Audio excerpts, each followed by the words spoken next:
Chairman Tarique Rahman. নিজ জন্মভূমি মাটির কাছে মায়ের কাছে এই ফেরা ব্যক্তিগত পারিবারিক নিপীড়ন আর শোক পাশ কাটিয়ে তার এই দেশে ফেরাকে ঐতিহাসিক প্রত্যাবর্তনই বলছেন বিএনপি নেতাকর্মীরা। বলছেন দূর প্রবাসে থেকেও তরুণ মন আর উদ্যমকে সঙ্গী করে সংগঠিত করেছেন দলকে।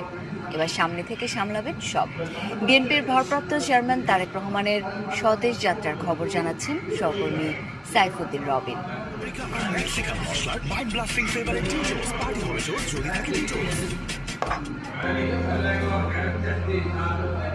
তারেক রহমান 2008 সালে যখন লন্ডনে উন্নত চিকিৎসার জন্য যান, তখন তিনি বিপর্যস্ত।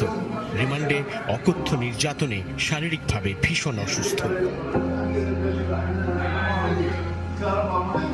দেশের মাটিতে মায়ের সঙ্গে শেষ দেখা সেই 2008-এর 11 সেপ্টেম্বর।